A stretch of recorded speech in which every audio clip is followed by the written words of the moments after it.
There's a book you can read to your children that will make your job as a parent a lot easier. This book will teach them lessons in character, how to distinguish right from wrong, about gratitude, respect, and perseverance. And that's in the opening chapters. Parents have been reading this book to their children for a very long time. It's one reason it's a perpetual bestseller. This book, of course, is the Bible.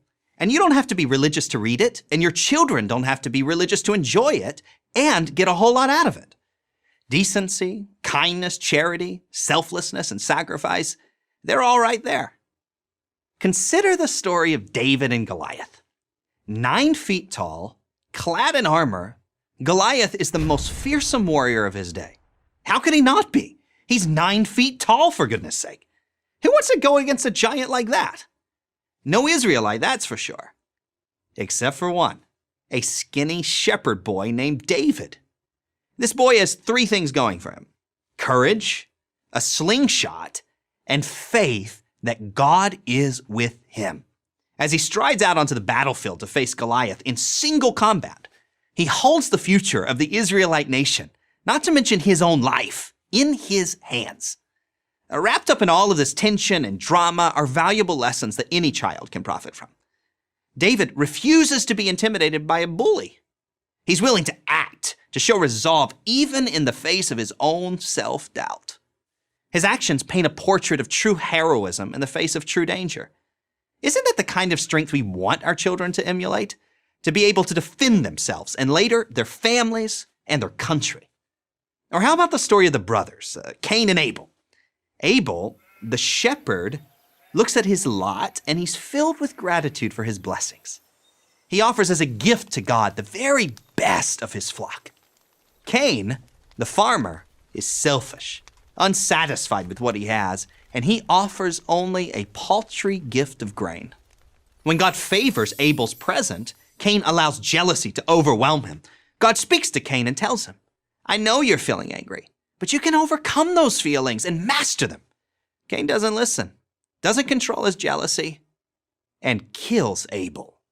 When God asks Cain, "Where is Abel, your brother?" Cain lies and says, "I do not know." And then, "Am I my brother's keeper?" Yes should have been Cain's answer to his own question. We are responsible for ourselves, and we have an obligation to others.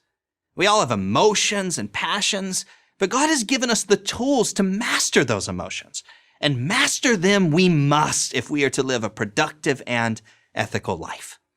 Most important of all, life is a gift from God. We have no right to take it away from the innocent. Murder is evil. All these lessons are contained in this one story. The stories of David and Goliath and Cain and Abel are only 2 examples of the many invaluable lessons the Bible offers to children. Think of a lesson, and there's a Bible story to teach it. About family dynamics, friendship, forgiveness, leadership, humility, about what is important and what is not. The Bible also teaches children, more effectively than any book ever, that they are not the center of the universe. They're accountable to their parents and to God. Children who internalize this lesson are much more likely to be kinder and more mindful of how they behave than those who do not. The Bible discourages narcissism. Of course, the Bible is not merely a children's book. It's a library of wisdom for everyone. Here's how Abraham Lincoln, who was not a churchgoer, but who was steeped in the Bible, described it. In regard to this great book, it is the best gift God has given to man. But for it, we could not know right from wrong. And all things most desirable for man's welfare are to be found portrayed in it. As Lincoln suggests, the Bible is the moral foundation on which Western civilization is built and a point of shared reference. Up until the 1960s, you could cite a Bible story and most people knew exactly what you were talking about.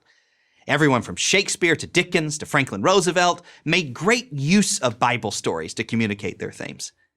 We're losing that connection, and that is a terrible shame and a profound cultural loss.